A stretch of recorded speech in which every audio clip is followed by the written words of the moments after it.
گزشتہ سبقوں میں آپ نے پڑھا تھا کہ جملہ دو قسم پر ہے، ایک جملہ اسمیہ ہے اور ایک جملہ فعلیہ ہے، اور پھر یہ بھی پڑھا تھا کہ جملہ اسمیہ کے اندر دو جز ہوتے ہیں، پہلا جز مبتدا کہلاتا ہے اور دوسرا جز خبر، اور مبتدا اور خبر دونوں مرفوع ہوا کرتے ہیں۔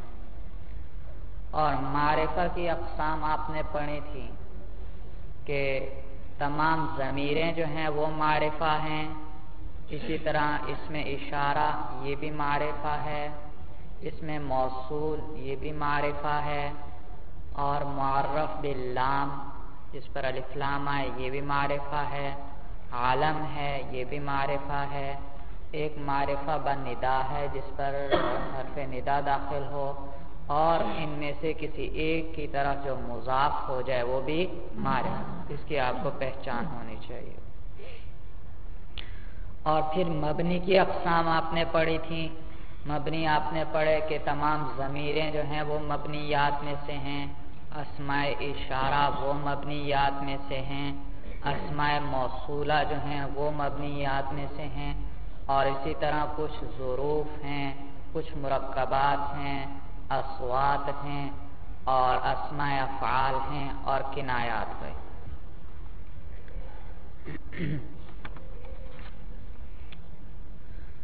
پھر ایک ضابطہ ذکر ہوا تھا کہ معرفہ کے بعد معرفہ آ جائے تو آپس میں کیا ترکیب ہوگی؟ موصوف صفت کی ترکیب ہوگی، چاہے ایک معرفہ ہے معرفہ کے بعد یا دو تین چار آ جائیں، اسی طرح کئی نکرہ اکٹھے آ جائیں تو پھر بھی کیا ترکیب کریں گے؟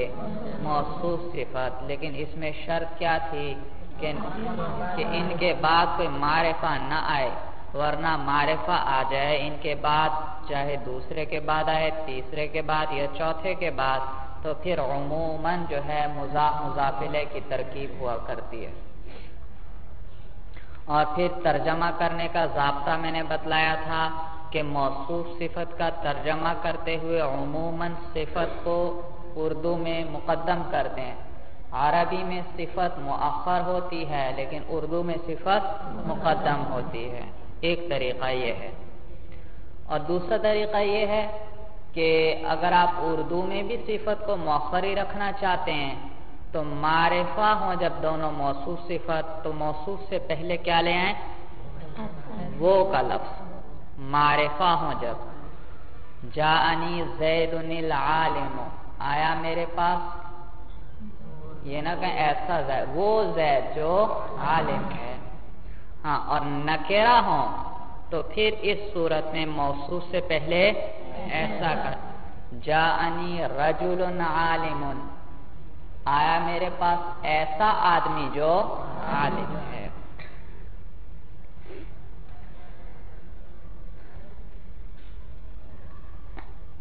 اب ایک نیا ضابطہ لکھیں،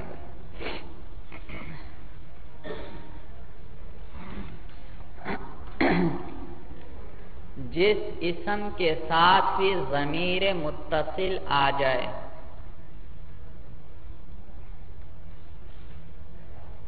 اسم کی بات کر رہا ہوں بھائی، فعل کی نہیں، جس اسم کے ساتھ بھی ضمیر متصل آ جائے تو وہاں ہمیشہ مضاف مضاف الیہ کی ترکیب کریں گے۔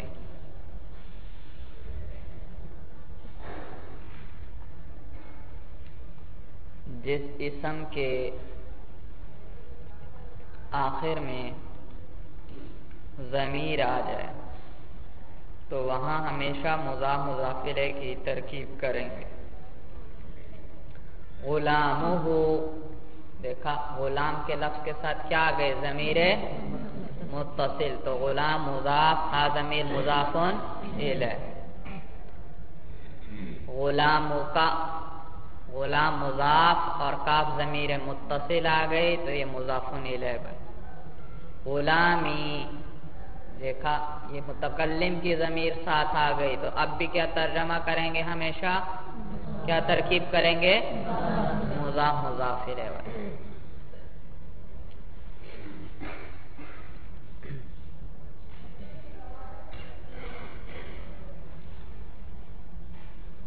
اچھا، اب اس ضابطے کے مطابق کچھ ترکیبیں کر لیجئے.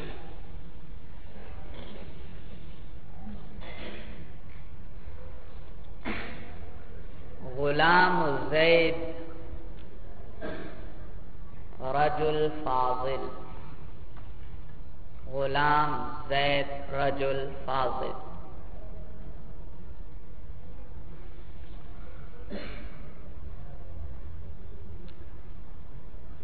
غلام زید رجل فاضل.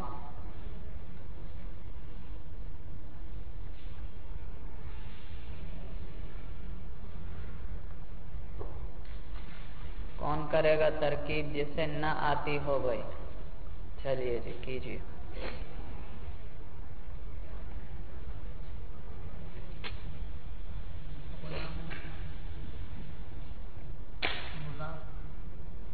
سب سے پہلے اعراب بھائی، عبارت حل کرنی ہے. آپ نے کتاب دیکھ رہے ہیں، آپ نے صبح کے سبق کے لیے عبارت تیار کرنی ہے، تو سب سے پہلے اعراب ذہن میں آپ پہلے بنا لیں کہ اس میں بننا کیا ہے، کیا بنے گا، لیکن ترکیب میں بیان کرتے ہوئے پہلے اعراب بتلائیں.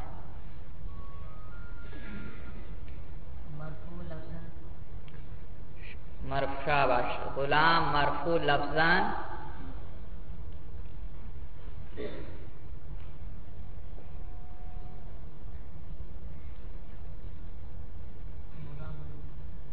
مضاف بنے گا. کیوں بھائی مضاف کیوں بنایا آپ نے؟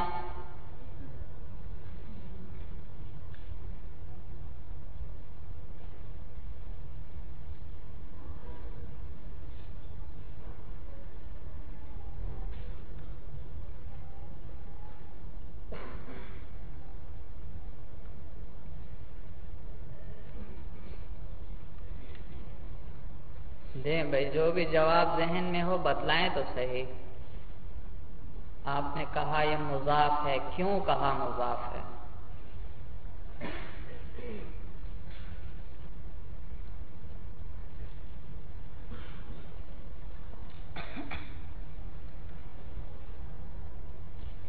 جی انہوں نے کیوں کہا مضاف ہے؟ شاباش. دیکھا نبی ضابطہ بتلایا تھا بھائی، نکرہ کے بعد ایک نکرہ ہو، دو ہو، تین ہو، چار ہو، ان کے بعد معرفہ آ جائے تو کیا ترکیب کریں گے؟ مضاف مضاف الیہ. والی یہاں غلام کا لفظ نکرہ ہے، معرفہ کی 6-7 قسموں میں سے یہ کوئی بھی نہیں، اور اس کے بعد زید کا لفظ آ رہا ہے جو نام ہے، معرفہ ہے، تو ترکیب کیا ہوگی؟ مضاف مضاف الیہ. والی جی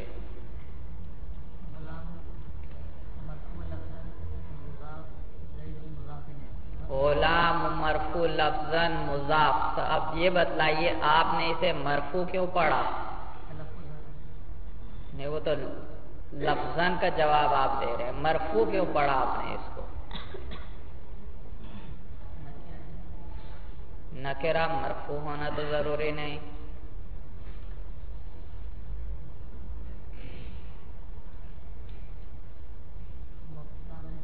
شاباش. اس نے کیا بننا ہے؟ مبتدا بننا ہے. بھائی مبتدا تو معرفہ بنا کرتا ہے.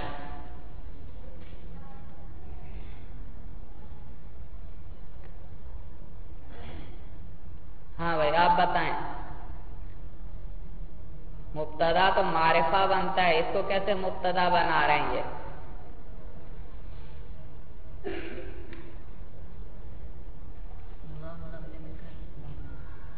دیکھو مضاف جس کی طرف مضاف کا وہی حکم ہوتا ہے جو مضاف الیہ کا ہوتا ہے. مضاف الیہ معرفہ ہے تو مضاف بھی کیا بن جائے گا؟ معرفہ بن جائے گا. تو غلام، ویسے آپ کہتے ہیں غلام تو دنیا کے ہر غلام پر اس کا اطلاق صحیح ہے، وہ بھی غلام، دوسرا بھی غلام، تیسرا. لیکن جب ہم نے کہہ دیا غلام زیدن، اب بکر کے غلام کو کہہ سکتے ہیں؟ نہیں، متعین ہو گیا، معرفہ بن گیا غلام زیدن. سورہ سمجھ میں آئی بھائی؟ تو معرفہ کی طرف جب مضاف ہو جائے وہ بھی معرفہ بن جاتا ہے. تو یہاں اس وقت یہ غلام معرفہ ہے بھائی اضافت کی وجہ سے. غلام مرفوع لفظاً، آپ نے لفظاً کیوں کہا بھائی؟ شاباش، تلفظ ہو رہا ہے.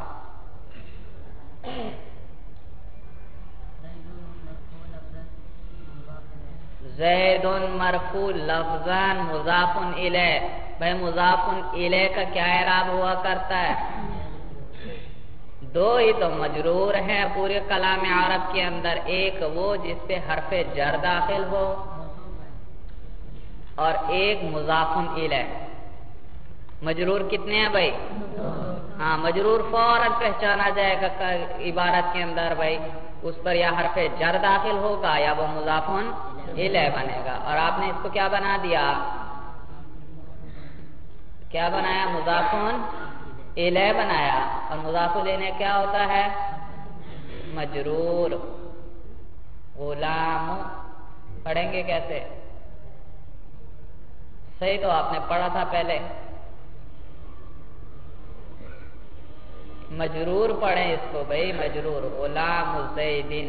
جی ہاں اعراب بتاؤ آپ زید کا.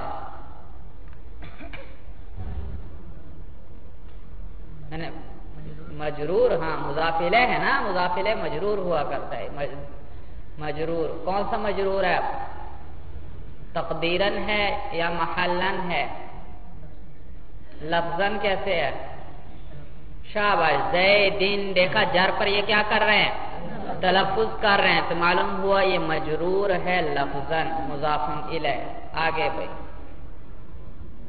مضاف مضاف الیہ مل کر مبتدا بن گئے. آگے شاباش. رجل مرفوع لفظاً موصوف. شاباش. فاضل مرفوع لفظاً صفت. موصوف صفت مل کر خبر ہوئی. تو کوئی آپ سے پوچھے یا رجلون کو کیوں مرفوع پڑھا، آپ فوراً کیا جواب دیں گے؟ کیونکہ اس میں کیا بننا ہے؟ خبر بننا ہے. اور خبر بھی مرفوع ہوا کرتی ہے. جیسے غلام کو آپ نے مرفوع اس لیے پڑھا تھا کہ اس میں مبتدا بننا تھا. مبتدا اپنی خبر سے مل کر جملہ اسمیہ خبریہ ہوا. ترجمہ کیجئے.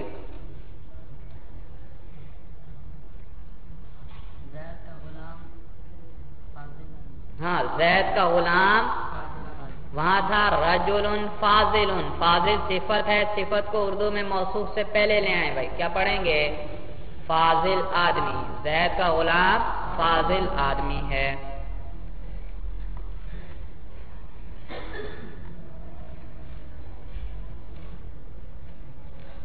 غلامی حاضر.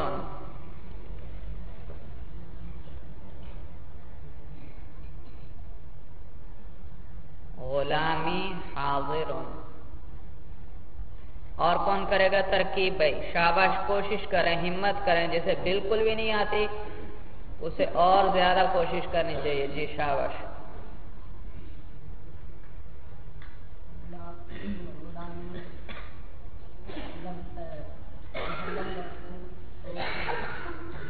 غلامی محلاً مرفوع تقدیراً مرفوع. آگے مبتدا. آگے غلامی کہا میں نے، یا بھی ساتھ جڑی ہوئی ہے، متکلم کی ضمیر ہے بھائی. آپ نے مضاف مضاف الیہ بنایا. کس کو مضاف بنایا؟ اور مضاف الیہ کس کو بنایا؟ یا ضمیر متکلم کی ہے. آپ کو کیسے پتا چلا ایک مضاف ہے دوسرا مضاف الیہ ہے؟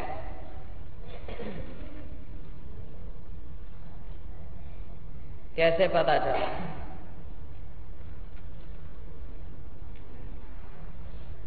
ہاں بھائی کیسے پتا چلا؟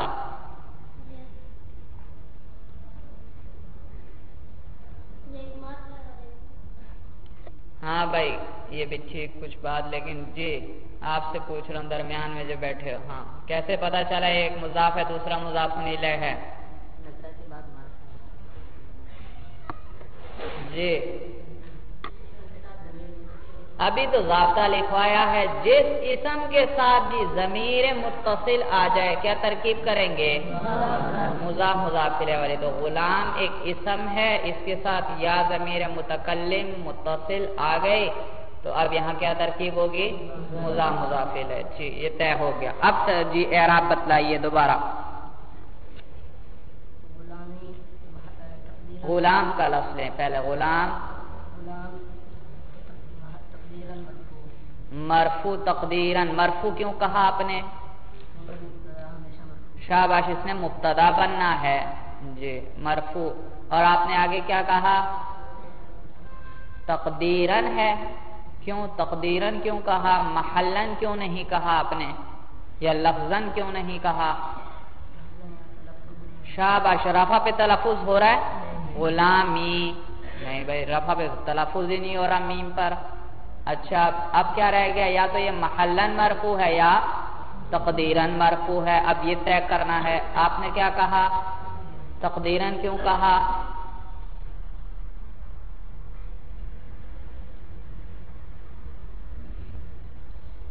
محلاً کیوں نہیں کہا؟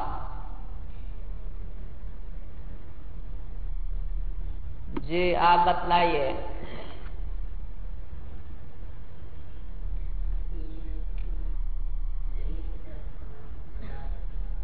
نہیں، انہوں نے کہا اعراب اس کا ہے تقدیراً، میں کہتا ہوں اعراب ہے محلاً، اب آپ طے کریں بھائی تقدیراً یہ ہے مرفوع یا محلاً مرفوع ہے، اور کیوں ہے؟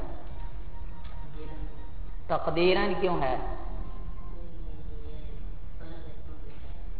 ہاں یہ 16 کس نہیں، یعنی یہ مبنی نہیں ہے بھائی، محلاً اعراب کس کا آیا کرتا ہے؟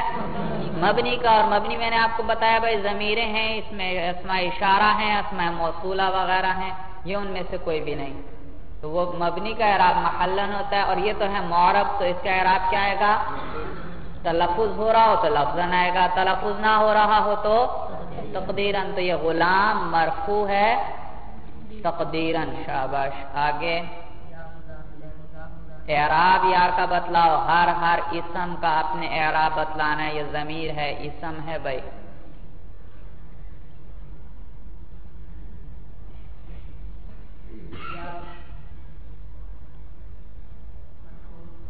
مرفوع کیوں کہا آپ نے؟ مجرور کیوں کہا؟ شاباش، یہ بات طے ہے بھائی، اس ضمیر نے کیا بننا ہے؟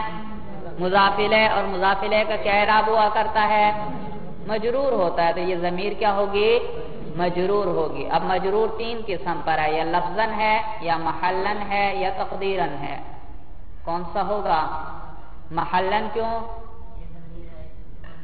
مبنیات میں سے شاباش، تو یا ضمیر محلاً مجرور ہے بھائی، مضاف الیہ ہونے کی بنا پر۔ آگے شاباش، مضاف الیہ مل کر کیا بنے؟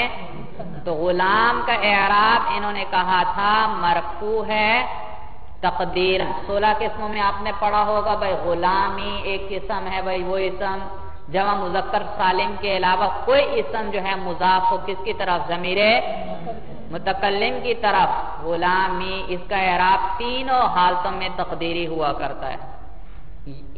یہ جو قسم ہے اس کا اعراب طلباء کو پریشان کرتا ہے، یہ ذہن میں بٹھا لیں، جما لیں بھائی، جہاں بھی کوئی اسم کس کی طرف آ جائے، مضاف کس کی طرف ہو؟ ضمیر متکلم کی طرف ہو، اس کا اعراب ہمیشہ کیا آئے گا؟ تقدیراً آئے گا۔ اب باقی محل دیکھ لیں، جب وہاں مرفوع آتا ہے منصوب یا مجرور، یہ ہے مبتدا، تو یہاں پر کیا ہوگا؟ مرفوع، اور مرفوع پھر کون سا ہوگا؟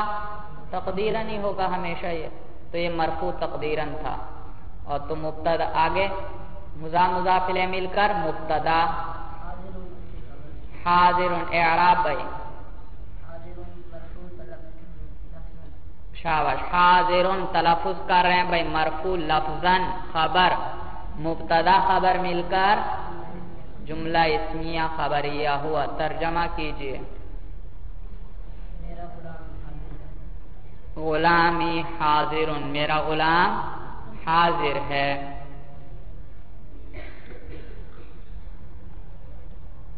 غلامہ قائم، غلامہ قائم،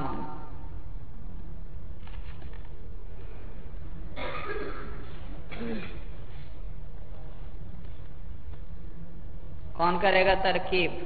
جس کو نہ آتی ہو بھائی وہ ہاتھ اٹھائے، شاباش۔ وہ ایک ایک لفظ کا بتائیں۔ غلام مرفوع لفظاً، سب سے پہلے تو یہ بتائیں آپ نے اس کو مرفوع کیوں پڑھا؟ شاباش، اس نے مبتدا بننا ہے اور مبتدا مرفوع ہوا کرتا ہے. آگے مرفوع لفظاً کیوں کہا آپ نے؟ شاباش، یہ غلام میم کے پر طرفہ پڑھ رہے ہیں آپ بھائی، تلفظ کر رہے ہیں جی. مرفوع لفظاً مضاف، یہ آپ کو کیسے پتا چلا یہ مضاف ہے؟ شاباش، اس کے ساتھ ضمیر متصل آ رہی ہے تو مضاف مضاف الیہ والی ترکیب ہوگی جی. آگے ہاں کہیں، ہاں ضمیر، شاباش، ہاں ضمیر مضاف الیہ ہے اور مضاف الیہ کا اعراب کیا ہوا کرتا ہے؟ مجرور. تو یہ مجرور ہوئی. اب مجرور کون سی ہے؟ محلن. بھائی کیوں محلن کیوں کہا آپ نے؟ کیونکہ یہ مبنی ہے اور مبنی کا اعراب کیسے آتا ہے؟ محلن. بھائی تو یہ جو اس پر آپ رفع پڑھ رہے ہیں یہ اعراب نہیں ہے بھائی، یہ حرکت ہے. ماقبل میم پہ چونکہ کیا تھا؟ رفع، تو ہاں پر بھی ہم نے کون سی حرکت پڑھ دی؟ رفع پڑھ دیا. اگر ماقبل میں کسرہ ہوتا تو ہاں پر بھی ہم کیا پڑھ دیتے؟ کسرہ. یہ اعراب نہیں ہے. غلامہ، غلامہ. سمجھ میں آیا بھائی؟ یہ ہا ضمیر مبنی ہے، اس پر اعراب نہیں آ سکتا بھائی جی. آگے مضاف مضاف الیہ مل کر مبتدا خبر. شاباش، قائم مرفوع لفظاً خبر، مبتدا خبر مل کر جملہ اسمیہ خبریہ ہوا. ترجمہ کیجئے بھائی. اب اس کا غلام کھڑا ہے. دیکھا یہ عبارت حل ہو گئی بھائی. کتاب کی عبارت مثلا چل رہی ہے کہ جملہ آپ حل کرتے جا رہے ہیں جی. اب جملہ فعلیہ کی ترکیب ہم شروع کرتے ہیں. یہ بڑی تفصیلی بحث ہے بھائی اس میں. جملہ فعلیہ آپ نے پڑھا ہے بھائی، فعل دو قسم پر ہے. ایک فعل لازم ہے، ایک فعل متعدی ہے.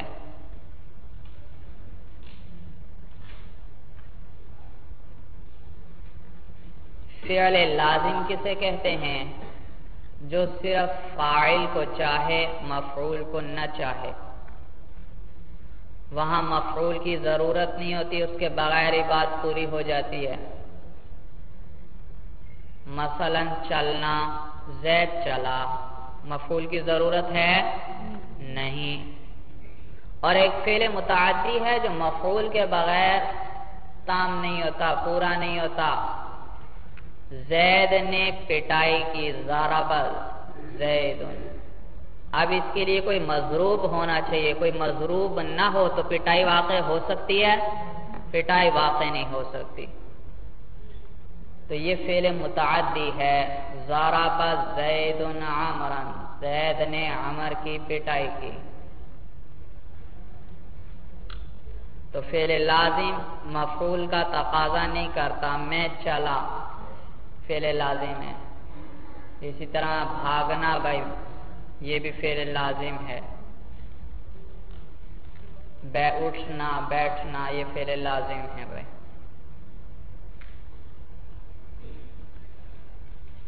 اب یاد رکھو فعل متعدی کبھی ایک مفعول کا تقاضا کرتا ہے، کبھی دو مفعولوں کا تقاضا کرتا ہے اور کبھی تین مفعول بھائی. تو کبھی ایک مفعول کو نصب دے گا، کبھی دو کا تقاضا کرے گا، دو کو نصب دے گا، اور کبھی تین کا تقاضا کرے گا، تین کو نصب دے گا. اردو میں ایک موٹی سی نشانی ہے بھائی فعل متعدی اور فعل لازم میں فرق کرنے کی. فعل لازم کا ترجمہ کرتے ہوئے جملے میں نے کا لفظ نہیں آتا، اور فعل متعدی کا آپ ترجمہ کریں گے تو نے کا لفظ آئے گا بھائی اردو ترجمے میں. فعل متعدی کا ترجمہ کریں گے تو جملے میں نے کا لفظ آئے گا بھائی. اب آپ دیکھیے، غور کر لیجئے، قمت کیا ترجمہ ہوگا؟ میں کھڑا ہوا، میں اٹھا، نے آیا؟ نہیں آیا۔ معلوم ہو یہ کون سا فعل ہے؟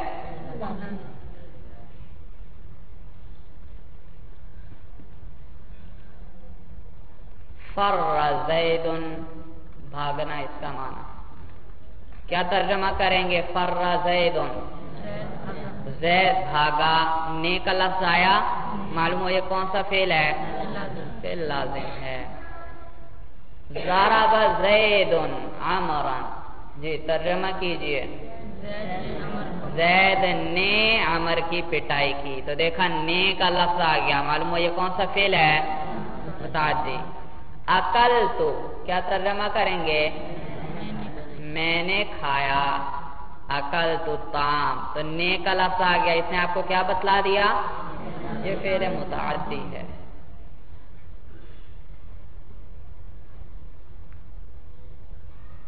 شربت کیا ترجمہ کریں گے؟ میں نے پیا، دیکھا نے کا لفظ ہے، معلوم ہو یہ کون سا فعل ہے؟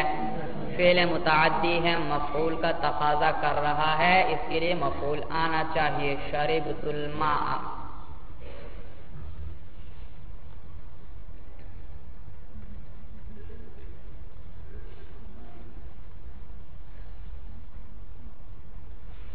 اچھا بات فعل کی آئی بھائی، تو فعل کے اندر فاعل کا آپ کو بتلا دوں بھائی۔ گردان آپ کو یاد ہوگی ضربہ کی، تو یاد رکھیے فعل کا فاعل اس میں ظاہر بھی آ سکتا ہے اور ضمیر بھی۔ فعل کے لیے فاعل ہمیشہ چاہیے، ایسا کبھی نہیں ہو سکتا فعل تو آ جائے اور اس کا فاعل نہ ہو۔ جب بھی فعل آئے گا ساتھ ہی فوراً کون آ جائے گا؟ فاعل، کیونکہ فاعل نہیں تو فعل ہی نہیں بھائی۔ سمجھ میں آیا بھائی؟ اکلت الطعام، تو دیکھا، یا اکل زید، زید نے کھانا کھایا، اکل زید الطعام، تو زید اگر نہ ہو تو یہ اکل کا فعل پایا جائے گا، یہ والا جو ذکر ہوا؟ نہیں، یہ نہیں ہو سکتا۔ تو فاعل جب بھی فعل آئے گا ہمیشہ فاعل آئے گا، تو فعل آنے کے فوراً بعد آپ نے کیا کرنا ہے؟ جملے کے اندر کس کو تلاش کرنا ہے؟ فاعل کو تلاش کرنا ہے۔ اور فاعل کیا ہوا کرتا ہے؟ مرفوع، منصوب یا مجرور بھائی؟ مرفوع ہوا کرتا ہے۔ فاعل آپ نے پڑھا ہے مرفوعات میں سے ہے۔ اب وہ فاعل اس میں ظاہر بھی ہو سکتا ہے اور ضمیر بھی ہو سکتی ہے۔ مثلا ضرب زید، یہاں فاعل کون ہے؟ زید، اور زید ضمیر ہے یا اس میں ظاہر ہے؟ اس میں ظاہر ہے۔ اور اگر ضمیر ہو، مثلا میں کہتا ہوں صرف ضرب، کیا معنی؟ اس نے پٹائی کی، اس کے اندر ضمیر ہے بھائی، تو فعل کا فاعل اس میں ظاہر بھی آ سکتا ہے، ضمیر بھی آ سکتی ہے، اور ضمیر پھر کتنی قسم پر ہے؟ دو قسم پر ہے، یا ظاہر ہوگی یا مستتر ہوگی بھائی۔ ضمیر یا ظاہر ہوگی یا مستتر ہوگی، پوشیدہ ہوگی، چھپی ہوئی ہوگی بھائی اس فعل کے اندر۔ دیکھیے ضربہ کے اندر ضمیر ہے، لیکن کیا کون سی ہے؟ مستتر ہے، پوشیدہ ہے، چھپی ہوئی ہے۔ اور کبھی ضمیر بارز ہوگی بھائی، نظر آئے گی بھائی، ضربو جمع کا صیغہ، اس کے اندر یہ واو کیا ہے؟ ضمیر بارز ہے بھائی۔ تو فعل کے لیے ہمیشہ فاعل چاہیے، وہ فاعل یا اس میں ظاہر ہوگا یا ضمیر ہوگی، اور وہ ضمیر پھر کبھی کیا ہوگی؟ بارز ہوگی یا مستتر ہوگی بھائی، مستتر ہوگی۔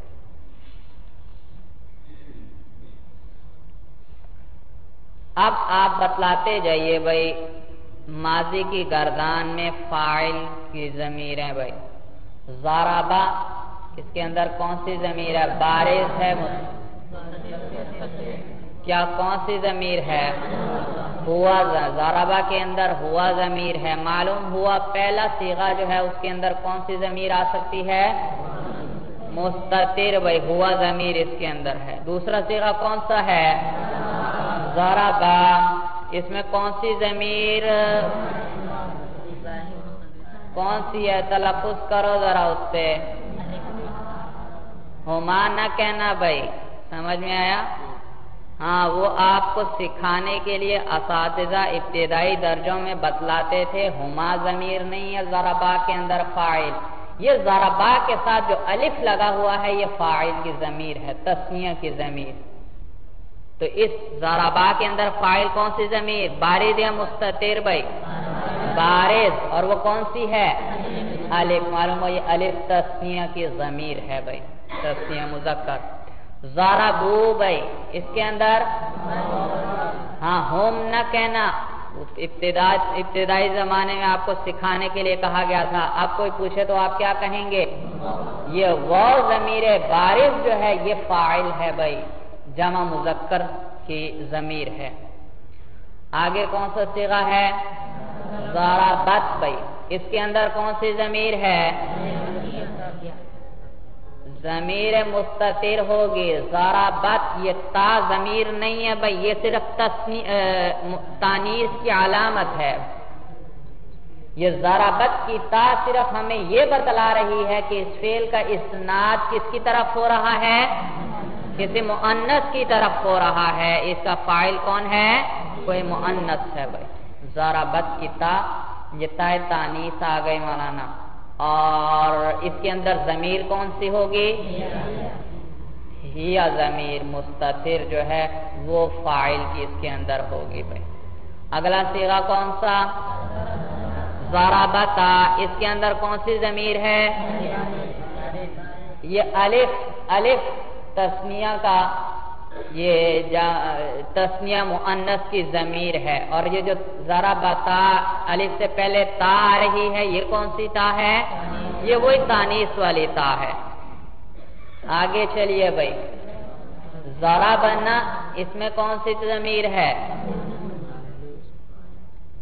بارز ہے مستتر ہے؟ بارز، اور کون سی؟ نون ہے بھائی، ضربنا، یہ نون کیا ہے؟ جمع مؤنث غائب کی ضمیر ہے، ضربنا۔ آگے چلیے، ضربتا، اس کے اندر کون سی ضمیر ہے؟ مستتر ہے یا بارز؟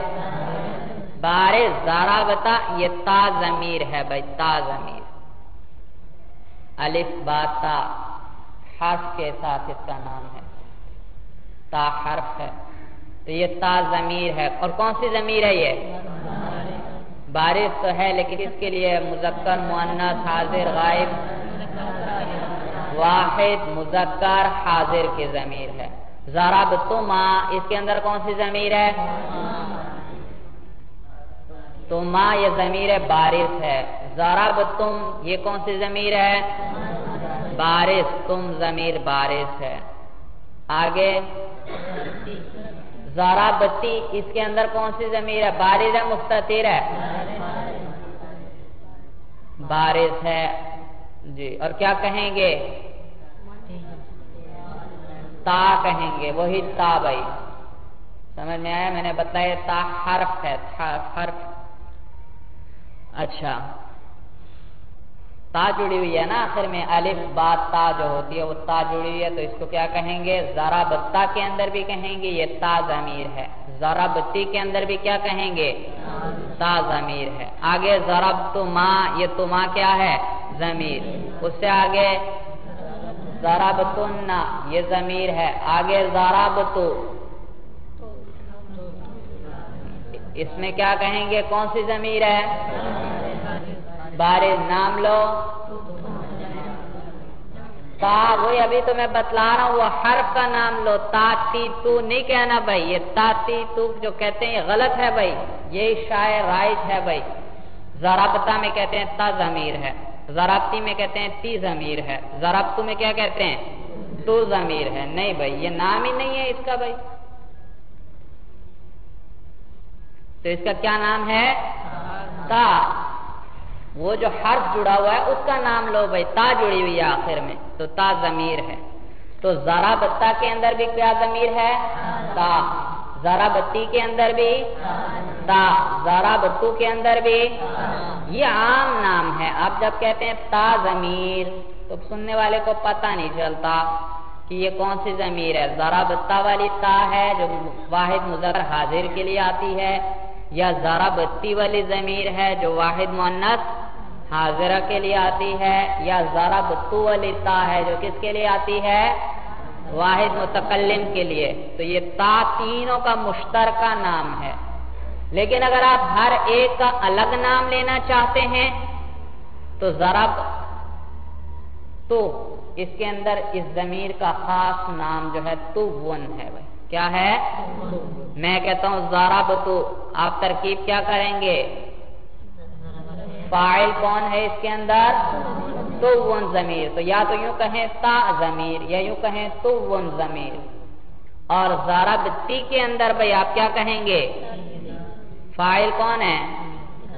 تا بھائی کہیں. یا اگر اس کا خاص نام لینا چاہتے ہیں تو پھر کیا لیں؟ تیون ضمیر. بھائی اور ضربتا کے اندر اس میں وہی تا ہے یا تا ان کہہ لیں آپ اس کو، اس کا یہی نام ہے. سمجھ میں آیا بھائی؟ تو یہ ان کے خاص نام. تو تا عام ہے جو تینوں پر بولا جاتا ہے، اور الگ الگ نام کیا ہیں؟ تون، تیون اور تاون. سمجھ میں آئی بات؟ یہ یاد رکھیں.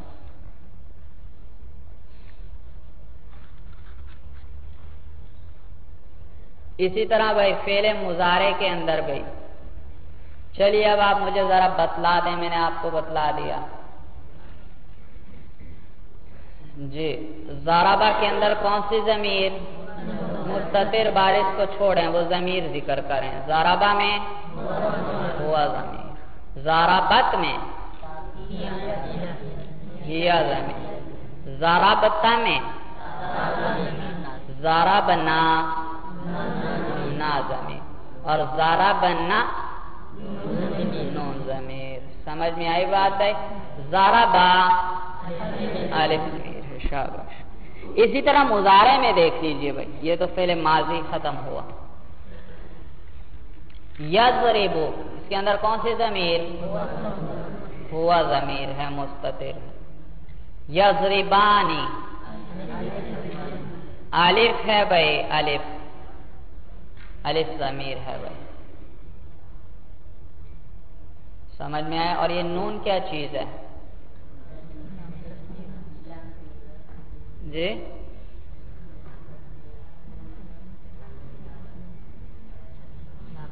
یہ نون اعرابی نہیں بھائی، حالت رفعی کو بیان کرتا ہے.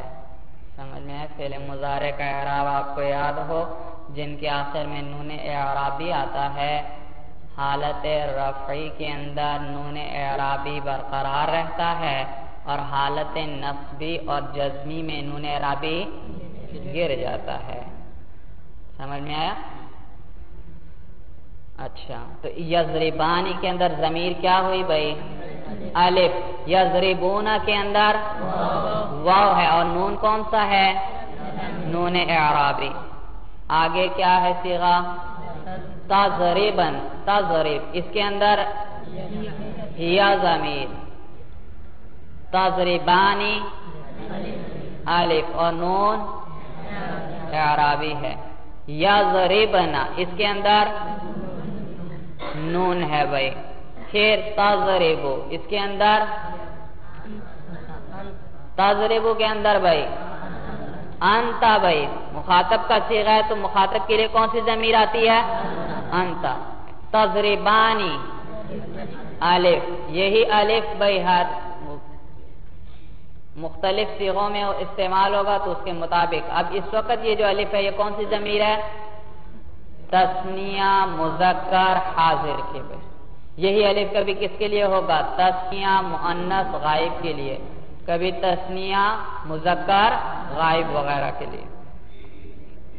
اس کے بعد کون سا صیغہ ہے؟ تضربونا. اس کے اندر واو بھائی، اور نون کون سا ہے؟ اعرابی۔ اس کے بعد تضریبین، اس کے اندر کون سی ضمیر ہے؟ یا ہے، تضریبین، اور نون کون سا ہے؟ نون اعرابی۔ آگے صیغہ کون سا ہے؟ تضریبانی، اس کے اندر الف، اور تضریبنا، اس میں نون آ گیا۔ آگے آضربو میں یہ الف کو نہ کہہ دینا ضمیر، یہ الف یا تا جو شروع میں آتے ہیں بھائی، یاد رکھو فاعل کبھی بھی فعل پر مقدم نہیں ہو سکتا، اور یہ تو علامتیں ہیں بھائی، یہ مقدم ہے، معلوم ہو یہ فاعل کبھی بھی نہیں ہے۔ فاعل ہمیشہ کہاں آئے گا؟ فعل کے بعد آیا کرتا ہے، اس لیے آپ دیکھ رہے ہیں جتنی بھی ضمیریں ہیں فعل کے بعد جڑی ہوئی ہیں اس کے ساتھ۔ تو اضربو میں کون سی ضمیر ہے؟ انا، اور نضربو میں نحن۔ بھائی پہچان ہو گئی بھائی سب صیغوں میں؟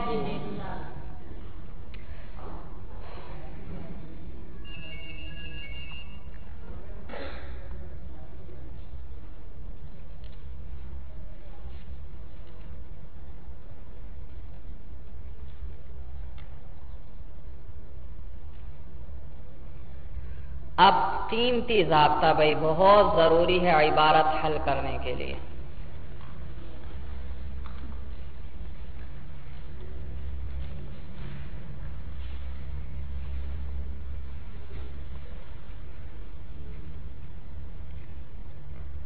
یہ ضابطہ ذہن میں ہوگا تو انشاءاللہ اکثر عبارتیں تو ویسے ہی حل ہوتی چلی جائیں گی۔ یاد رکھیے بھائی، آپ نے پڑھا ماضی بھی 14 صیغے ہیں، مضارع کے بھی 14 صیغے ہیں، اور فعل جب بھی عبارت کے اندر آ جائے، میں نے آپ کو بتلایا فعل کبھی بھی فاعل کے بغیر نہیں آ سکتا، تو فعل کے آنے کے فوراً بعد آپ نے کس کو تلاش کرنا ہے؟ فاعل کو تلاش کرنا ہے۔ اور میں نے بتلایا تھا کہ فاعل کون کون آ سکتے ہیں؟ اس میں ظاہر بھی آ سکتا ہے اور ضمیر بھی آ سکتی ہے۔ اب یاد رکھو یہ 14 صیغوں میں سے صرف 2 صیغے ایسے ہیں جن کا فاعل اس میں ظاہر آ سکتا ہے، باقی سب کا فاعل ہمیشہ ضمیر آئے گی بھائی۔ وہ 2 صیغے آپ نے پہچان لیے بھائی، پتہ چل گیا آپ کو اور ذہن میں جم گئے تو اکثر عبارتیں آرام سے آپ حل کرتے چلے جائیں گے۔ جہاں فعل آئے گا فوراً دیکھا بھائی یہ 2 میں سے ہے کہ باقی 12 میں سے ہے، اگر 2 میں سے ہے تو امکان ہے آگے فاعل اس میں ظاہر آ جائے، اگر باقی 12 میں سے ہے تو فاعل ہمیشہ کیا آئے گی؟ ضمیر آئے گی۔ تو وہ 2 صیغے جن کا فاعل اس میں ظاہر آ سکتا ہے وہ پہلا اور چوتھا صیغہ ہیں بھائی۔ پہلا اور کون کون سا ہے؟ پہلا صیغہ کون سا ہے؟ واحد مذکر غائب کا، اور چوتھا صیغہ واحد مؤنث غائبہ کا۔ معلوم ہوا ضربہ کا فاعل آگے زید آ سکتا ہے، اسی طرح ضربت کا فاعل آگے ہندن آ سکتا ہے، لیکن ان کے علاوہ کسی اور فعل کے لیے زید یا ہند فاعل نہیں بن سکتے۔ پہلا اور چوتھا صیغہ یہ یاد رکھیں بھائی۔ تو جب عبارت میں واحد مذکر غائب کا صیغہ آ جائے یا واحد مؤنث غائبہ کا صیغہ آ جائے تو اب آپ کر سکتے ہیں، دیکھ سکتے ہیں آگے کہیں فاعل تو نہیں آ رہا اس میں ظاہر۔ اگر آگے اس میں ظاہر فاعل آ رہا ہو تو اس پر کیا پڑھیں گے؟ رفع پڑھیں گے، اور اگر آگے کوئی فاعل اس میں ظاہر نہیں آ رہا تو پھر کیا کریں گے؟ اسی کے اندر ضمیر نکال لیں گے بھائی، کیونکہ ضربہ کے اندر کبھی کیا ہوا کرتی ہے؟ ضمیر۔ ضربہ زیدن میں نے کہا، ضربہ کے لیے فاعل کون؟ زیدن۔ اور اگر میں زید نہیں کہتا صرف کہتا ہوں ضربہ، اب کیا کہیں گے آپ؟ ضربہ کے اندر کیا ہے؟ ہوا ضمیر ہے۔ تو پہلا صیغہ آیا ضربہ، اب آپ دیکھتے ہیں بھئی یہ تو پہلا صیغہ ہے، اس کا فاعل کیا ہے؟ آگے اس میں ظاہر آ سکتا ہے۔ اب آپ آگے تلاش کر رہے ہیں کوئی فاعل آ رہا ہے، آگے تو فاعل ہی کوئی نہیں آ رہا، معلوم ہوا اسی کے اندر کیا ہے؟ ضمیر ہے بھئی، اسی کے اندر ضمیر ہے۔ اور اسی طرح ضربت ہے بھائی، جب میں نے کہا ضربت ہندن، آپ نے دیکھا ضربت فعل آیا، پہلا یا چوتھا ہے بھائی؟ چوتھا صیغہ، معلوم ہوا اس کا فاعل اس میں ظاہر آ سکتا ہے۔ اب آگے تلاش کرنا شروع کریں، کوئی فاعل آ رہا ہے، آپ نے دیکھا ہندن کا لفظ آ رہا ہے، معلوم ہوا وہ اس کے لیے کیا بن رہا ہے؟ فاعل۔ اگر آگے ہندن کا لفظ نہ ہوتا پھر کس کو فاعل بناتے؟ یا ضمیر اسی کے اندر بنا۔ معلوم ہوا ان دو میں بھی اس میں ظاہر کا فاعل آنا ضروری نہیں ہے، ہاں آ سکتا ہے، کبھی آئے گا اور کبھی نہیں آئے گا۔ جبکہ باقی 12 صیغے جو ہیں ان میں ہمیشہ فاعل کیا ہوگی؟ ضمیر ہوگی، جو میں نے ابھی آپ کو بتلا دی کس صیغے میں کون سی ضمیر ہے۔ یہ ضابطہ یاد رہے گا بھائی؟ یہ بڑا قیمتی ضابطہ ہے بھائی، یہ خوب پختہ کر لیں۔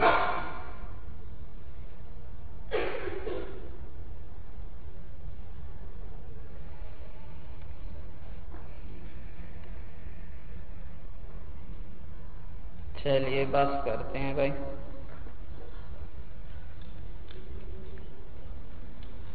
تو یہ ضابطے جو آج بیان ہوئے ان سب کو خوب یاد کر کے آئیں، کل ان سب کی پھر مشق کریں گے بھائی، جملے بنائیں گے۔ آئیے بھائی دعا کر لیں۔ الحمدللہ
صلی اللہ تعالی